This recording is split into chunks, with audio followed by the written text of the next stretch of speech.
I think one Pence is enough. What the hell's It's about to change.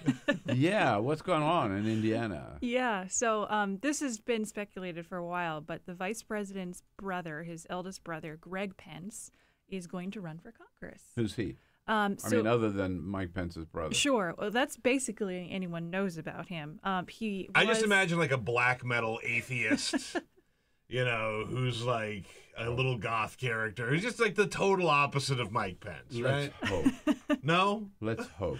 So on paper, he has a pretty good profile for a Republican primary, taking aside the fact that, of course, he has a really great last name in the state of Indiana. Not to mention he's running for the district that his brother held for a decade. Oh, yeah. So that helps. That'll help. But he's a military veteran.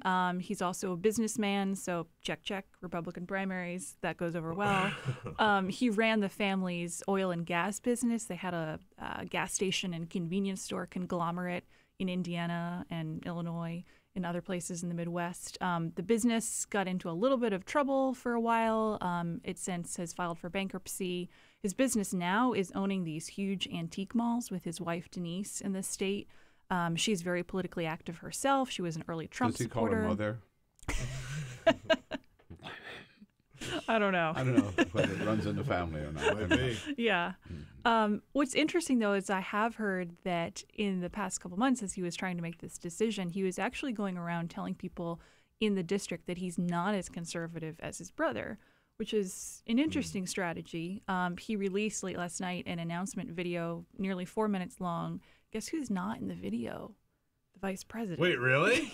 Yeah, which is weird, right? Is it like a falling out? I don't know. And Trump doesn't make a cameo until halfway in, until the 2-minute mark. But of course, he's repeating, it's not just Greg that the narrator says, it's always Greg Pence. So people know. And he looks a lot like his brother. He's been mistaken for him in the state. They've got the same white hair. He was a very close advisor to Mike Pence when he was congressman and governor of Indiana. So they were often together. That being said, it will be a crowded primary because open seats, don't come along very often. And right. As I recall, though, Vice President Mike Pence, when he was governor, there was speculation that he might have a hard time getting reelected because he wasn't that popular at the end of his term. Especially after the business community turned against. Vice President was kind of a lifeline for him. Exactly. Yeah. So I don't know if that's playing into his concerns. I would think that in a Republican primary, a lot of the concerns raised by RFRA, the religious freedom law, that wouldn't necessarily be a factor.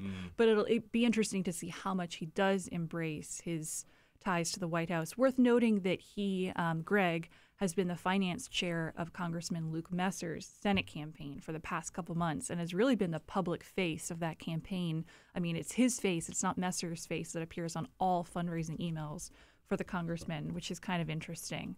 Yeah, that'd be an interesting race to watch. Absolutely. And while some members